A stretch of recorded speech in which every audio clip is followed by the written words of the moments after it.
भारत और कनाडा दोनों ही लोकतंत्र, दोनों ही बहुलतावादी समाज, दोनों ही आर्थिक रूप से मजबूत होने की राह पर हैं। लेकिन पिछले कुछ सालों में, खासकर पूर्व प्रधानमंत्री जस्टिन ट्रूडो के दौर में, इन रिश्तों में एक ऐसी खाई पड़ गई थी जो आसानी से नहीं भरने वाली लग रही थी। खालिस्तानी अलगाववादियों पर कनाडा की नरमी थी।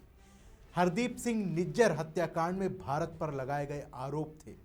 राजनयिकों की वापसी थी, वीजा पर रोक थी। ये सब मिलकर रिश्तों को इतना ठंडा कर चुके थे कि लगता था कि अब शायद सालों लग जाएंगे इसे सुधारने में। लेकिन अब हवाएं बदल चुकी हैं।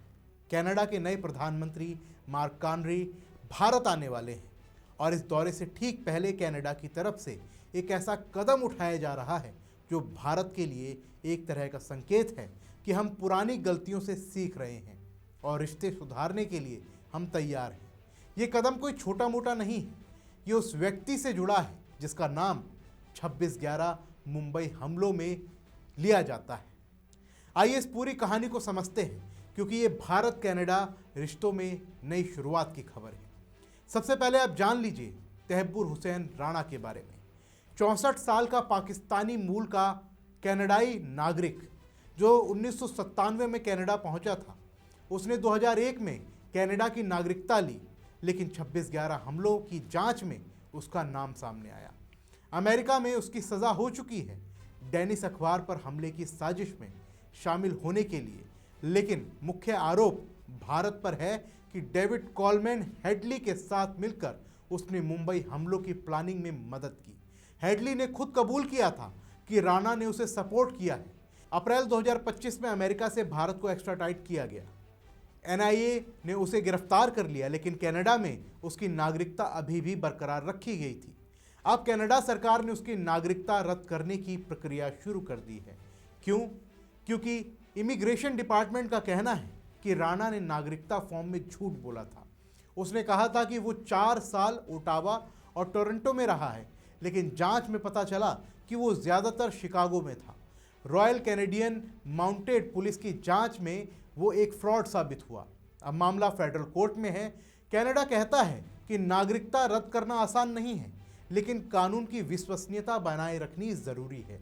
राणा के वकील इसे अधिकारों का उल्लंघन बता रहे हैं, लेकिन समय देखिए कि मार्क कार्नी का भारत दौरा मार्च में है। पीएम मोदी से उनकी मुलाकात होगी, ट्रेड डील, डिफेंस, टेक्नोलॉजी पर बात होगी।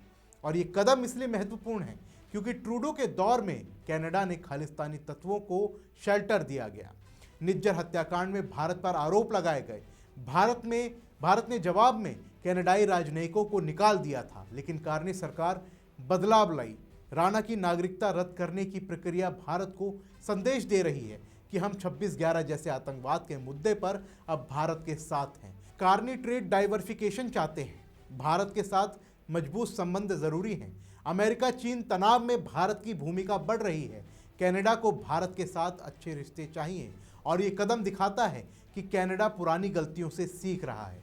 और आप भी ये भी समझिए कि ट्रूडो के समय कनाडा ने भारत के सबूतों को नज़रअंदाज किया, खालिस्तानी प्रदर्शनों को आज़ादी की अभिव्यक्ति कहा, लेकिन कार्नी सरकार ने रिश्ते सुधारने की कोशिश शुरू की है। राणा की नागरिकता रद्द होना भारत के लिए जीत है।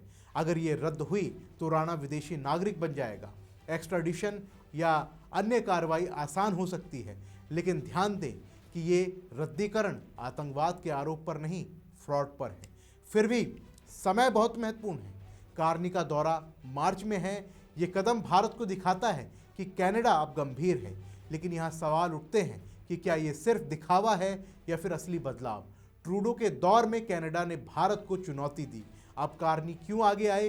क्योंकि ट्रेड ज़रूरी है। ग्लोबल पॉलिटिक्स में भारत की ताकत बढ़ रही है। कनाडा को भारत के साथ अच्छे रिश्ते चाहिए। फेडरल कोर्ट क्या फैसला देगा?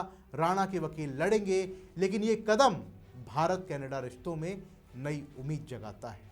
ट्रूडो की दूरियां अब कम हो रही हैं। कार्नी भारत को तोहफा दे रहे हैं, एक आतंकवाद से जुड़े आरोपी की नागरिकता रद्द करने के रूप में। और ये खबर बताती है कि रिश्ते सुधारने के लिए कदम उठते हैं। ट्रूडो के दौर की खाई को अब भरने की कोशिश हो रही है। और सवाल आपसे भी है कि क्या ये रिश्तों में असली बदलाव लाएगा या फिर ये सिर्फ एक डिप्लोमेटिक गेम है। क्या कारनी का दौरा नई शुरुआत साबित होगा?